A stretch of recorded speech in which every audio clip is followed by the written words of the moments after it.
tá? Sintam-se gravados. Cuidado com o que vocês falarem. Tudo o que vocês falarem pode ser usado contra vocês.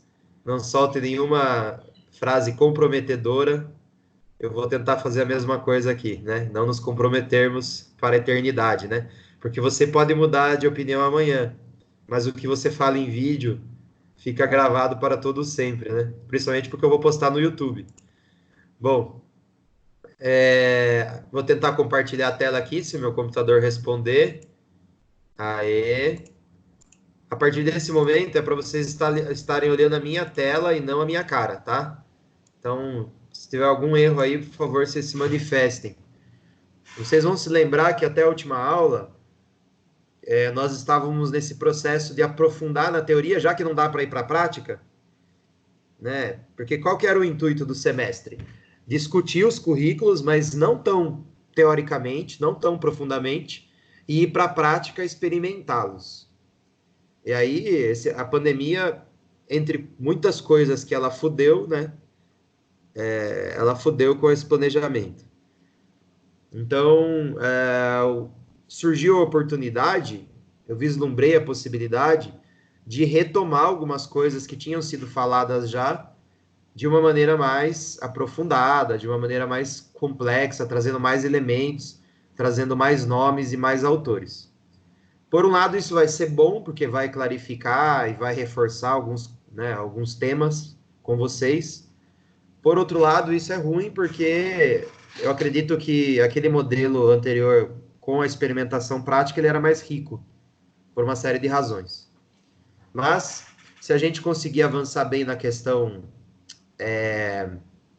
teórica à distância, quem sabe a gente pode voltar para o período, né, quando assim que essa pandemia melhorar, a gente pode voltar fazendo uma série de atividades práticas.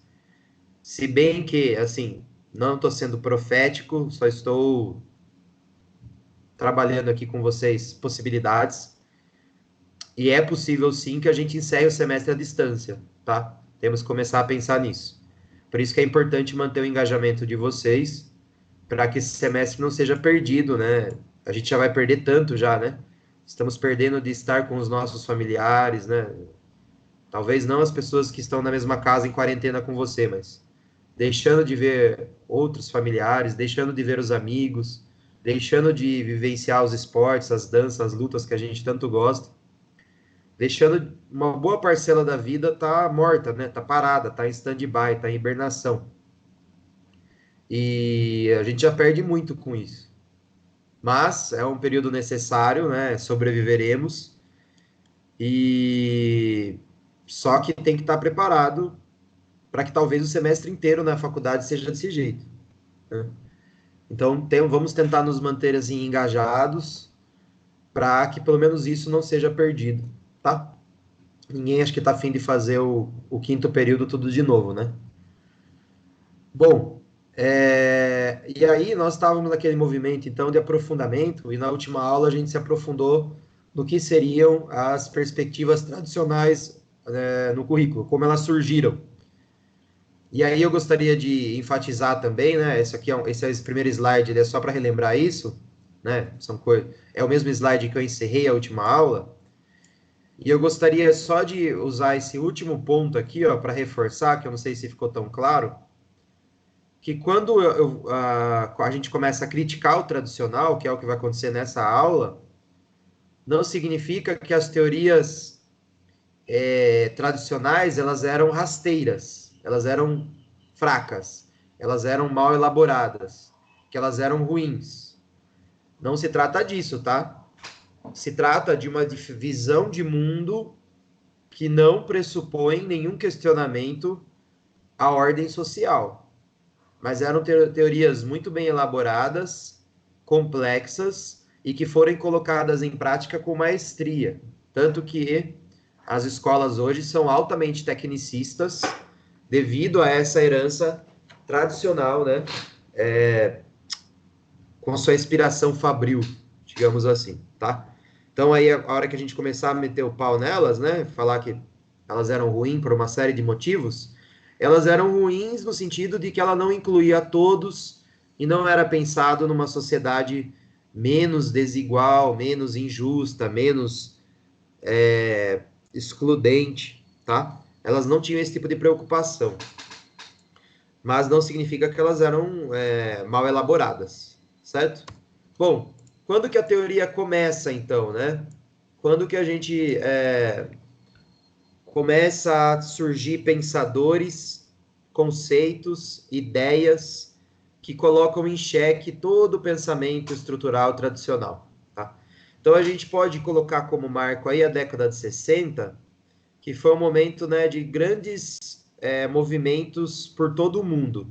Não dá para dizer que foi especificamente em um local do planeta que surgiu a crítica, tá? Ela surgiu em vários locais ao mesmo tempo. Isso aí pode ser fruto de uma sociedade que está cada vez mais global, cada vez mais conectada, onde a gente não tem mais um inventor que criou uma coisa. Normalmente as coisas surgem em vários modos, em vários locais, em tempos muito parecidos, tá? Então as tecnologias hoje elas não dá mais para dizer como era antigamente assim que fulano de tal inventou o rádio, né? Não existe mais isso. É tanta gente pensando, tanta gente estudando e é tanta conexão entre os trechos do mundo que as coisas acontecem em variados pontos quase que simultaneamente. Na década de 60, esse fenômeno estava começando a surgir, né? Que estava ali o capitalismo, a industrialização ganhando muita força pós-virada, né, do século XIX, e no século XX é onde esses elementos começam a se apresentar com maior clareza, tá? Eu não vou dizer que é o ápice, porque talvez o ápice seja o momento que nós estamos vivendo agora, e nem dá para dizer que o ápice é o topo, né? E eu acho que esse processo ainda não acabou. Esse processo ele ainda está altamente conectivo, altamente tecnológico. O próprio coronavírus é um exemplo disso, né?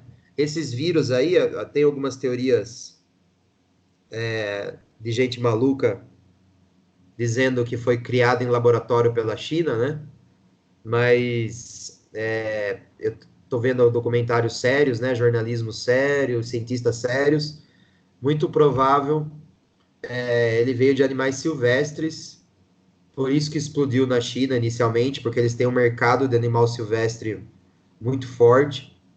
Inclusive animais. A nossa feira, o nosso mercadão, que para a gente aqui só tem peixe, para eles lá tem de tudo. Inclusive um animal que eu esqueci o nome agora, que parece um tatu, e que ele é muito predado não, né? Sugado por morcegos. Então, possivelmente, o morcego passou esse vírus para esse animal ele é consumido pelo humano, e aí o vírus começou a se espalhar, né? Então, mas do mesmo jeito que foi na China, poderia ter sido em qualquer outra parte do mundo, porque o mundo inteiro consome animais silvestres, né? Então, talvez lá eles sejam um pouquinho mais radicais nisso só, porque eles comem até cachorro, que a gente acha que é. Eu acho até curioso, né? A gente tem dó de comer cachorro, mas adora o churrasco, né? Então é uma questão cultural mesmo, né? Talvez um pouco hipócrita da nossa parte, mas ela é cultural. Bom, e nesse mesmo fenômeno de explosão de pensamentos, a década de 60 se caracterizou por essas manifestações por toda a parte do planeta que criticavam como as coisas eram organizadas. Então, eu estou falando de movimento racial, a gente pode assistir filmes, por exemplo, como o do Selma. É um filme que fala uma parte da vida do Martin Luther King, né, o movimento racial. Tem o Malcolm X, que se fosse para fazer uma analogia, uma metáfora com um quadrinho do estadunidense, é como se o Luther King fosse o professor Xavier e o Malcolm X é o Magneto, né? Eles têm a mesma causa, mas um quer resolver pela paz e outro quer resolver pela guerra. Então, nós temos o movimento feminista, né? Ele explode também por todo mundo, né?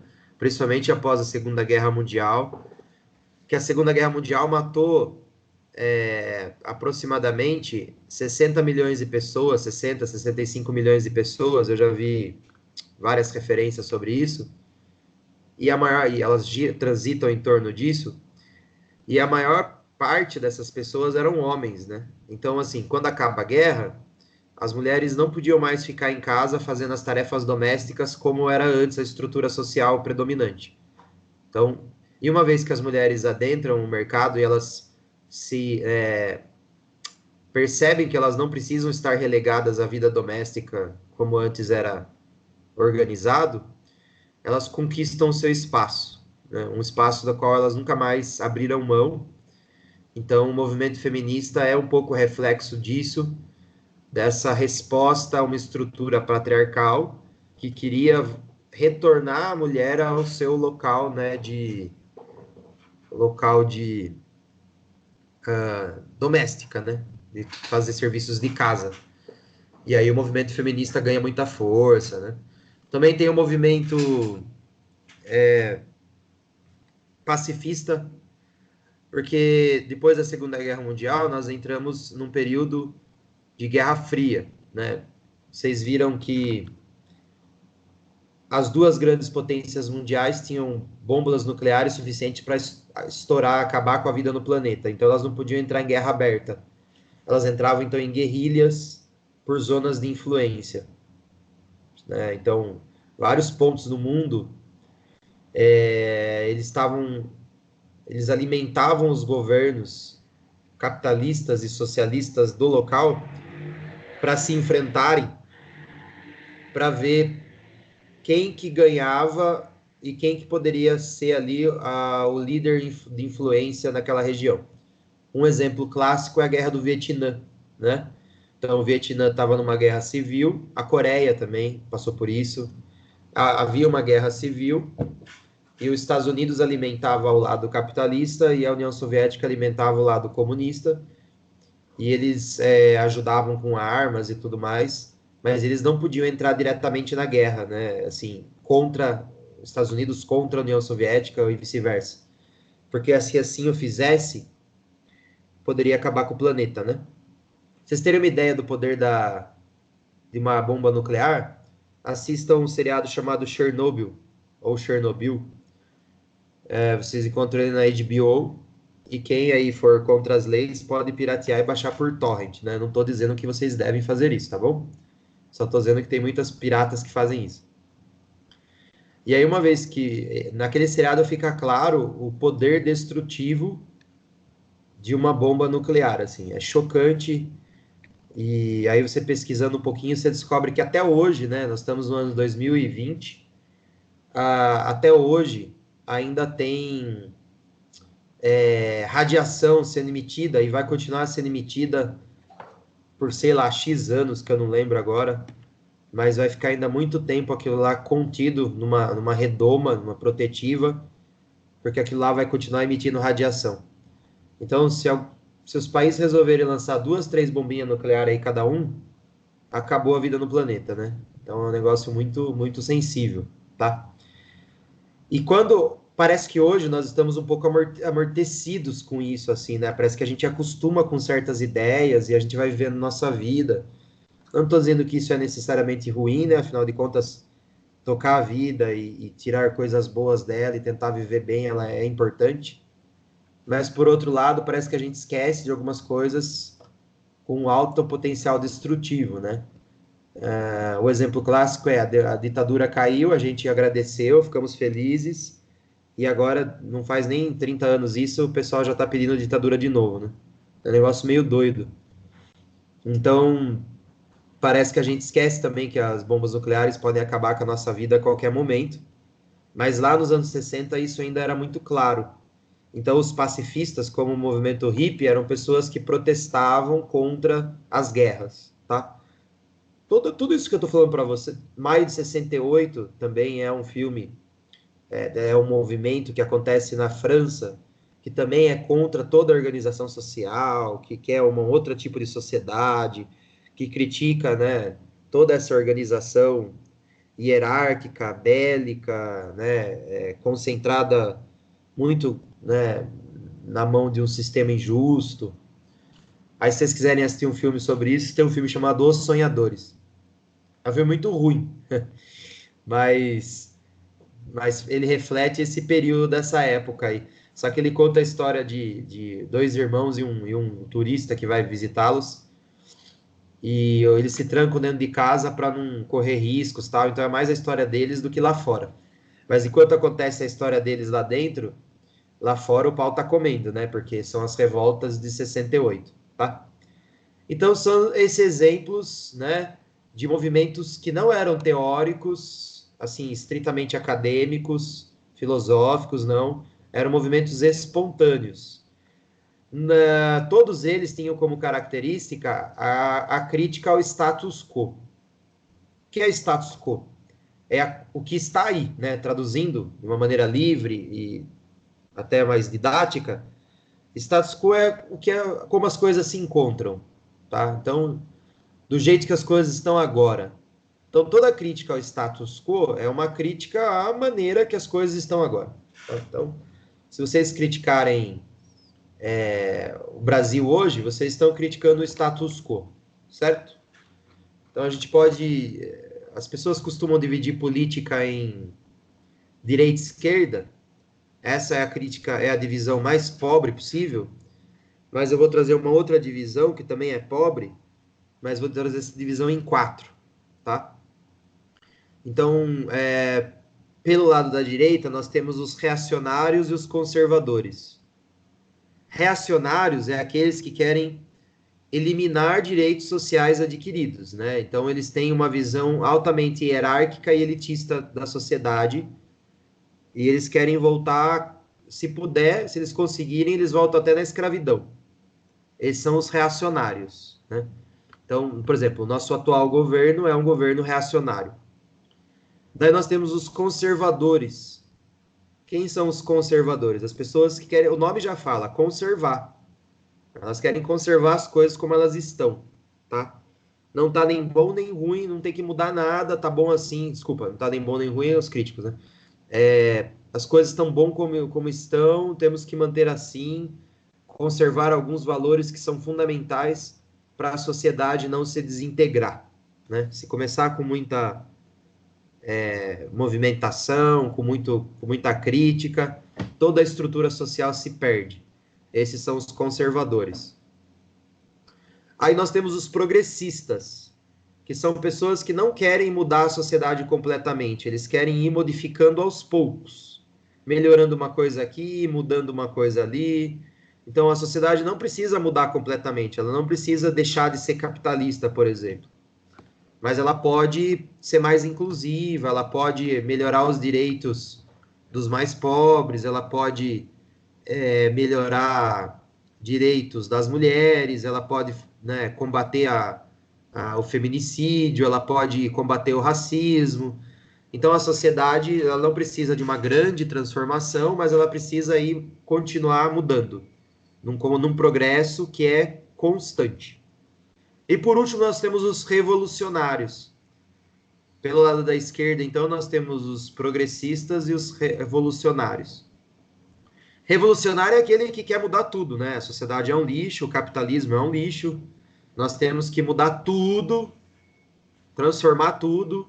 Se precisar pegar em armas, a gente pega em armas, mata a burguesia, destrói, são os revolucionários. O próprio nome já diz, né? Eles querem fazer uma revolução. Eles querem mudar tudo, né?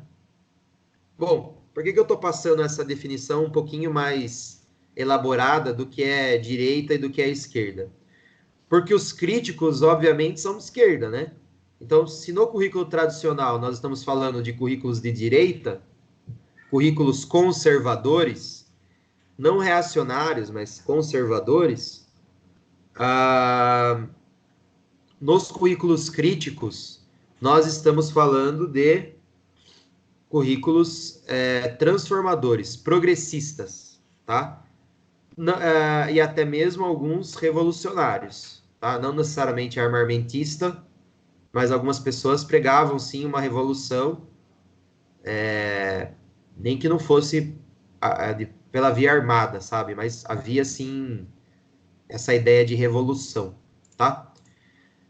E aí, na década de 70, então, surgem autores, pensadores, tem aí no slide de vocês, tem alguns, que eles vão propor currículos progressistas, tá? Eu classificaria todos esses autores como progressistas. Ainda que alguns aqui tenham se influenciado no marxismo, né? E o marxismo, como vocês sabem, é revolucionário. Não necessariamente, de novo, eu enfatizo, uma revolução armada, né? Não necessariamente. Pode ser uma revolução cultural, uma guerra ideológica, por exemplo. E todos esses autores, eles propunham, então, a transformação da sociedade, por isso que eles são críticos, então são currículos de esquerda, né? Pensando numa mudança da sociedade, tá? Reparem que o primeiro deles, e que o mais interessa para a gente, é o Paulo Freire, tá? Então, eu vou enfatizar um pouquinho a importância de Paulo Freire. O que eu vou fazer agora? Eu vou apresentar alguns conceitos críticos para vocês, e depois eu vou falar um pouquinho de Paulo Freire e nós encerramos a aula, tá? Porque não dá para se aprofundar em nenhum desses autores, mas é só para vocês terem uma ideia como durante toda a década de 70 surgiram vários pensadores promovendo currículos progressistas, tá? Querendo mudar a sociedade, né? E aí a importância de Paulo Freire para nós é óbvia. Primeiro porque ele é mais lido e ele tem mais importância mundial do que todos esses outros, tá bom? Paulo Freire, se eu não me engano, de cabeça assim, mas parece que ele é o sexto autor mais lido em ciências humanas no planeta, tá bom? Não estou falando que ele é o mais lido no Brasil. É o sexto mais lido no planeta. Daí a importância de Paulo Freire, certo? Então, por exemplo, essa onda agora de difamação de Paulo Freire, ela é altamente reacionária, por exemplo, né? Então, do ponto de vista, se você está na visão reacionária, tanto os conservadores, quanto os progressistas, quanto os revolucionários, todos são revolucionários, todos são inimigos. Vocês entendem mais ou menos isso? O que é a ciência? A ciência é tentar olhar de fora essas quatro categorias. Claro que eu estou simplificando também, tá bom? Porque nós estamos numa graduação em educação física e não numa graduação em ciência política, né? Nem num curso de doutorado em filosofia política. Então, ainda é uma simplificação grosseira, mas já serve para a gente pensar algumas coisas. Quem está dentro da visão reacionária, todo mundo que não pensar igual é inimigo, todo mundo. Não importa se você é conservador, se você é progressista ou se você é revolucionário. E quem é revolucionário, todo mundo é reacionário. Vocês estão entendendo? Então é como se os extremos fossem altamente antidemocráticos. Tanto os reacionários quanto os revolucionários, eles não são democráticos. O que é democracia, né? Democracia é esse regime que tenta controlar as disputas, os conflitos sociais de uma maneira mais, né, menos violenta. Então não deixa de ser briga. Democracia é briga. Por isso que democracia tem um monte de partido, um monte de gente pensando diferente. Por isso que eles ficam, né, disputando o tempo todo. Isso é democracia. Mas dentro das regras do jogo. Tanto os reacionários quanto os revolucionários é como se eles quisessem acabar com as regras do jogo. É como se eles quisessem destruir o jogo. Acaba com esse jogo, aí vamos chutar tudo e vamos criar um outro jogo. Qual jogo? O meu jogo. O jogo onde eu mando. Então é mais ou menos isso, né? Então, tanto que eu, enquanto pessoa, aí é uma opinião minha, só minha, tá? Que vocês não precisam compartilhar. Eu tenho medo tanto dos reacionários quanto dos revolucionários. Eu acho que tudo bem o cara. Eu me encaixo mais num progressista, né? Eu acho que precisa melhorar a questão do machismo, do racismo, as questões sociais.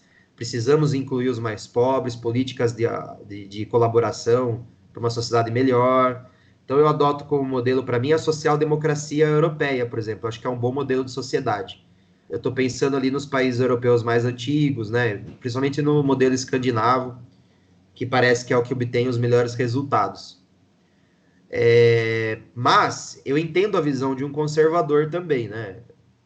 Não, não compartilho, mas eu entendo que transformações muito rápidas e muito intensas, elas podem desintegrar a sociedade. Eu não tenho esse medo, mas eu entendo esse medo. Agora, tanto os reacionários quanto os revolucionários, eu tenho medo, porque eles querem que seja do jeito deles a qualquer custo. E se eles tiverem que passar por cima de todo mundo, eles vão passar por cima de todo mundo para fazer isso acontecer, né? Então, nós não estamos saindo da esfera democrática daí. E todos esses autores, nenhum deles saiu da esfera democrática, tá? Todos eles estavam tentando, via academia, via universidade, que é sustentada por um governo que é democrático, eles estavam tentando ideias para uma mudança social por vias democráticas, né? Você escrever livros é uma prática acadêmica de criação de ideias para que a gente possa ir mudando a sociedade devagar. Então, todos eles são progressistas. Se o Paulo Freire fosse um revolucionário armamentista comunista, ele jamais seria chamado para dar aula em Harvard, por exemplo. Então, ele foi um professor convidado em Harvard, justamente nos Estados Unidos, que é o braço forte do liberalismo econômico, né, do neoliberalismo, que é o símbolo maior, a águia dos Estados Unidos é o símbolo maior do capitalismo hoje, né? Apesar do capitalismo surgir ali na Europa, tendo como expoente a Inglaterra, na sociedade contemporânea, o expoente maior é os Estados Unidos. E eles lá em Harvard chamaram Paulo Freire para dar aula. Então aí já vê o absurdo de algumas falas revolucionárias, né? Então eu tomaria cuidado com todo fanático, tá? Seja ele reacionário, seja ele revolucionário, né? Bom, alguns autores então aqui de exemplos. Quais são os conceitos que a gente poderia pensar de todos esses autores, juntando todos esses, né? Juntando todos esses que eu coloquei, quais seriam os conceitos que nós poderíamos pensar? Pensar é quando você pega uma coisa só, né? Tipo uma pinça. Você não quer arrancar a sua sobrancelha inteira, você quer arrancar um pelinho só. Então eu não quero explicar aqui toda a teoria crítica para vocês, não é o objetivo, mas eu vou tirar alguns conceitos aqui para a gente conversar. Lembrando que eu não sou crítico, tá? Eu não sou marxista, nem fenomenólogo, eu não leio filosofia crítica, nunca estudei a escola crítica de Frankfurt, né? E Paulo Freire eu li alguns livros para concurso, 2 livros especificamente, Pedagogia do Oprimido e Pedagogia da Autonomia. Então, eu também não sou especialista em Paulo Freire, tá? É importante ressaltar isso, porque aqui eu vou tentar falar da maneira como eu entendo, mas eu gosto de personificar aqui, né? Entrar no personagem. Então, vai parecer também que eu tô, né, pegando a foice e o martelo e vou sair daí fazendo revolução lá pra rua.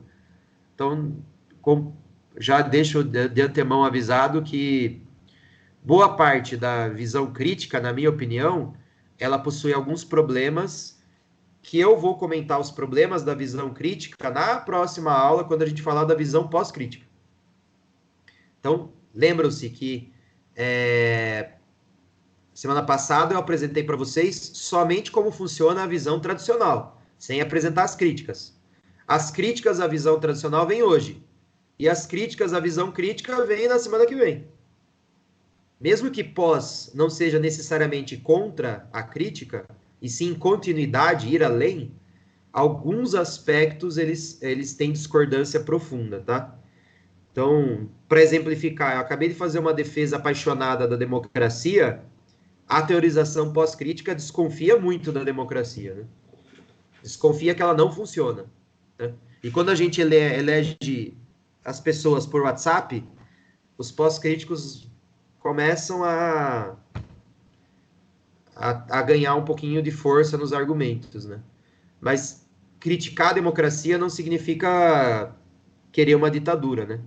Significa pensar os problemas que a democracia apresenta para tentar melhorá-la, né? Para tentar mudar, para tentar progredir. Lembre-se que, né, a ideia de progresso é a ideia de mudança pequena, gradativa e constante.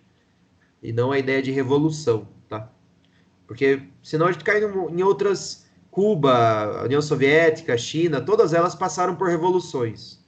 E todas elas mataram gente pra caramba e acabaram com um sistema onde alguns oprimem os outros. Igualzinho do capitalismo, né?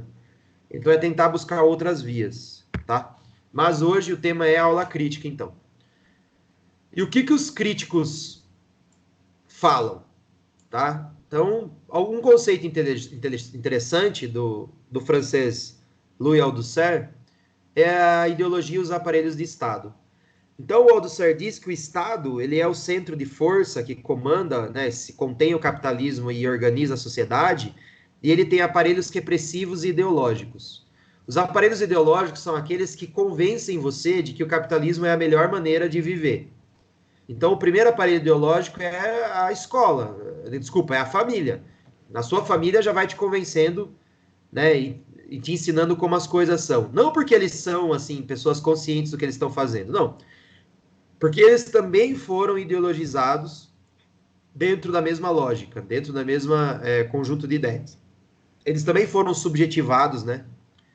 Para usar um termo crítico, eles foram também alienados, né? Então, como bom alienados que são, eles vão repassar aos seus filhos os ideais capitalistas. Se a família não funcionar, nós temos a escola para fazer isso, a mídia e até mesmo a religião, né? E talvez a religião pareça estranho falar religião, mas basta pensar na teologia da prosperidade, que vocês vão entender bem o que eu estou falando aqui, né? O que é a teologia da prosperidade? É aquela ideia de que se você dá dinheiro para Deus lá, você vai receber muita benção de volta, né? E aí, doe seu carro, doe a sua casa, doe o seu álcool gel, né? Que aí você vai para o céu. Mas não precisa ser tão escancarado assim, né? Como são algumas neopentecostais. Pode ser assim mais tradicionais, igrejas evangélicas mais tradicionais, ou mesmo a igreja católica. Ela é uma forma, ela está inserida no contexto da sociedade, né? Então, a igreja já está fundida com a nossa sociedade contemporânea.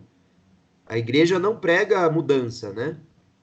Pelo contrário, prega conformação, porque a vida que importa é a próxima, não é essa vida aqui, essa vida aqui é passageira. Então ela também funciona como um modo de conformação ao capitalismo. Se você é pobre e fudido, fique em paz, porque Deus vai te recompensar quando você morrer, né?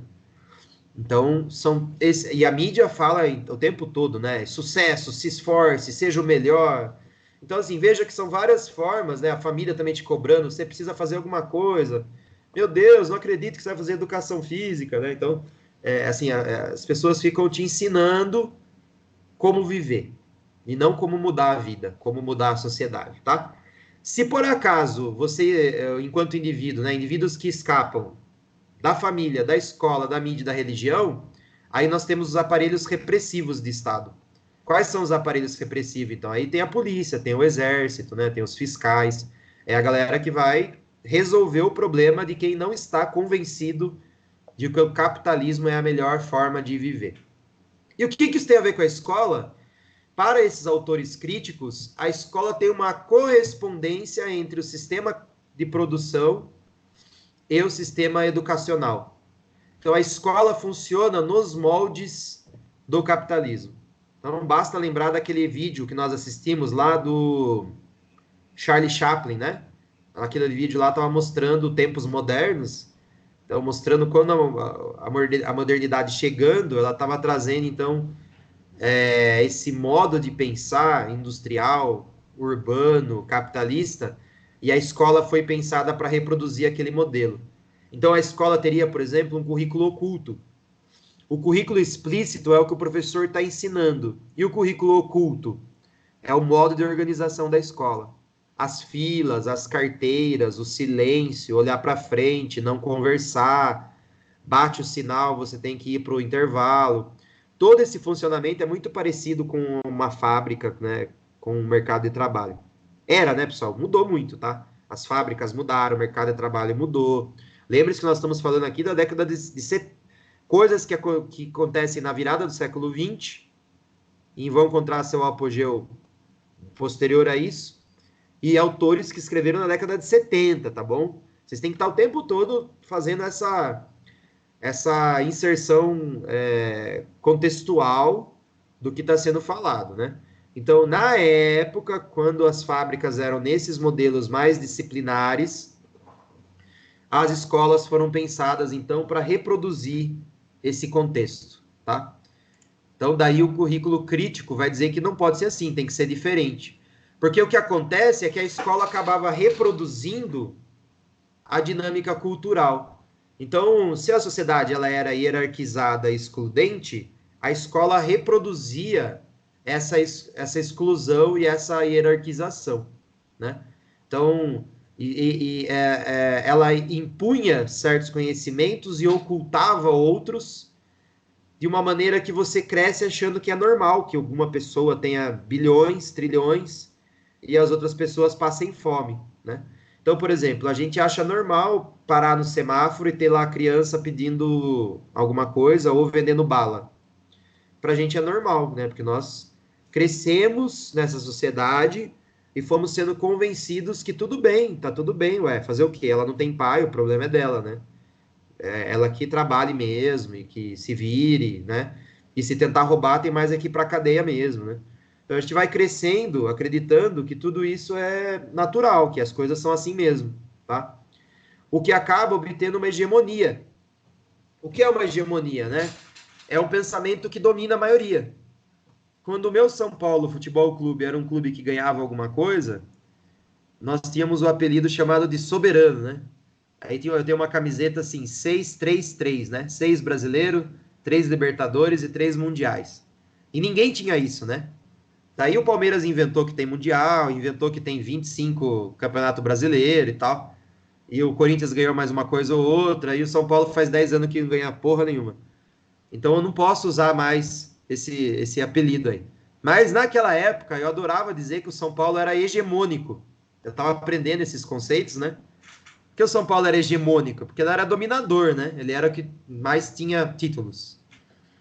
Então, a hegemonia é um pensamento que domina. E a escola reproduz esse pensamento que domina. A escola funciona como um vínculo entre a reprodução cultural e a reprodução social. Ela faz uma conexão entre a economia e o currículo, tá? Reforçando esses aspectos de uma ideologia capitalista.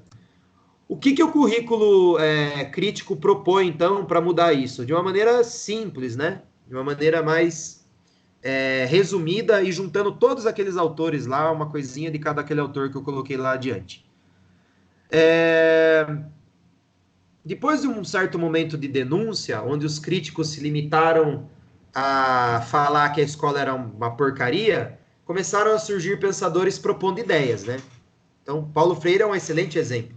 Ele tem um modelo de alfabetização ancorado numa perspectiva crítica, né? Então, eram propostas mais, pensamentos mais propositivos e menos de denúncia, tá? E eles diziam que a escola poderia ser um local de resistência. A escola não precisa ser um local de conformação ideológica. Ela pode ser um local que promova emancipação e libertação. Emancipar do quê? Emancipar da ideologia capitalista, né? Então, se eu estou alienado, o que é alienação? É em posse do outro. Então, se você compra um carro alienado, o carro não é seu, o carro é do banco. Enquanto você não terminar de pagar, o carro é do banco, não é seu. Ser uma pessoa alienada é ser uma pessoa que não tem consciência própria. Então, você não pensa por você. Você pensa através de outra pessoa. Tudo que a outra pessoa diz, você segue, né? Então, você está alienado, tá? Então, às vezes a pessoa está te prejudicando e você está lá concordando com ela.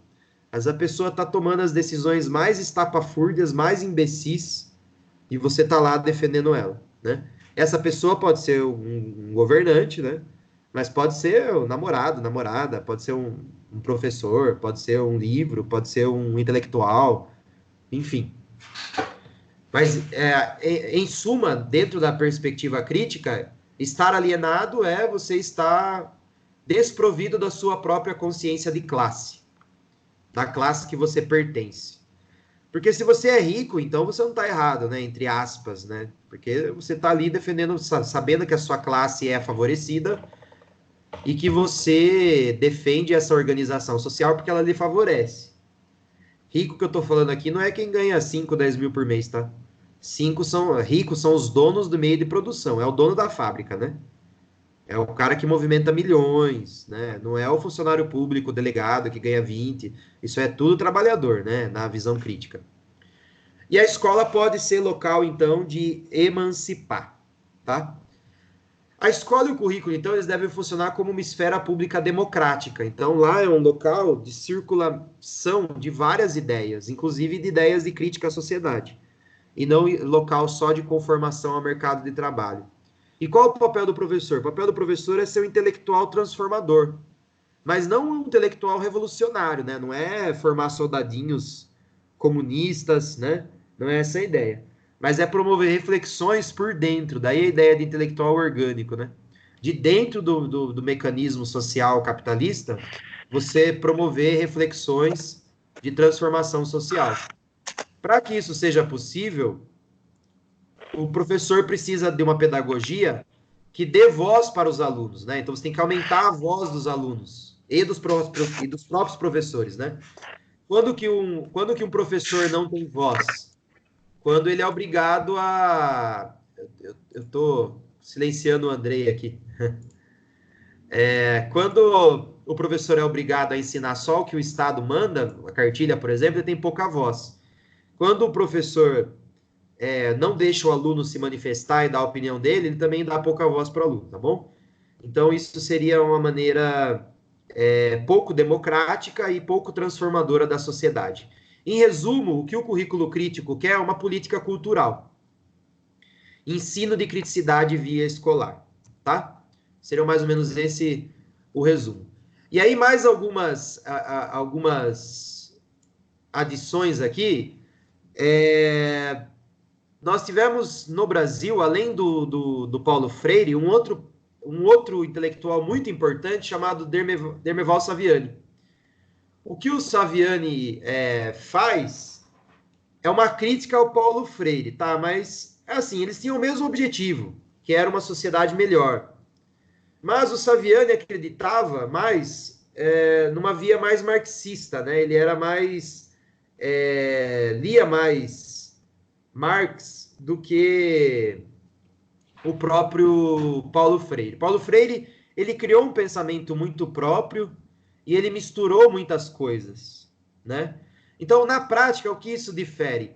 Enquanto Paulo Freire defendia que nós teríamos que valorizar a cultura dos alunos e partir daí, o Saviani acreditava que não ia ter nunca uma transformação social se nós não dessemos para os alunos o conhecimento científico criado pela burguesia capitalista.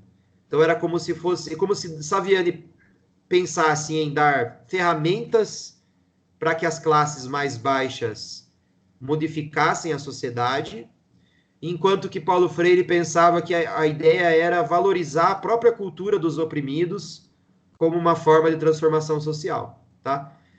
Não é foco para nós, eu só queria que vocês soubessem que existe mais um pensador brasileiro importante, chamado Dermeval Saviani, não tão importante quanto o Paulo Freire, não conseguiu o destaque que Paulo Freire conseguiu, mas na educação física o Saviani é especialmente importante. Então essas são as duas obras de Paulo Freire que eu li, né?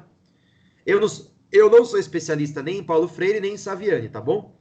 Mas são nomes que vocês têm que conhecer, nem que seja para discordar. Não façam como algumas pessoas que saem criticando sem saber do que se trata, né? Eu acho que para criticar, no mínimo, você tem que ler o livro. Tem um vídeo clássico do Danilo Gentili tomando um sapeco do Marcelo Taz. E olha que o Marcelo Taz nem é de esquerda, comunista, porra nenhuma, né? Ele é bem conservador. Mas ele dando passando um sabão no Danilo Gentili, porque o Danilo Gentili reproduz meme de internet falando mal de Paulo Freire, e ele nem sabia quem era Paulo Freire, né? E aí o Marcelo Taz dá uma cutucada nele e ele confessa que ele nunca leu, que ele não sabe mesmo, e passa maior carão, né? Então é feio, tá, pessoal? Para você criticar alguma coisa, você tem que ler, entender, e aí você critica, né? Se você só recebeu o meme de internet, não saia falando do que você não sabe, tá? E agora, por que eu apresentei Saviani? Porque na educação física, Saviani tem mais influência que Paulo Freire, tá? Então, a influência de Paulo Freire, ela é muito maior no currículo cultural, que é um currículo pós-crítico que nós vamos ver nas próximas aulas. Por incrível que pareça, o currículo cultural sofreu muito mais influência de Paulo Freire do que o pensamento da educação física crítico. O pensamento da educação física crítico, os currículos críticos da educação física, eles são dois. O currículo crítico superador, que é bem marxista, que você já, né, teve um grupo que vai apresentar sobre isso e tal, né? E o currículo crítico emancipatório, que vem da Escola Crítica de Frankfurt, que são pessoas que leram Marx, mas leram outras coisas e criticaram Marx e pensaram outras coisas, tá?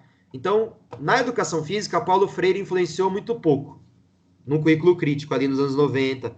Só nos anos 2000 que Paulo Freire vai começar a influenciar.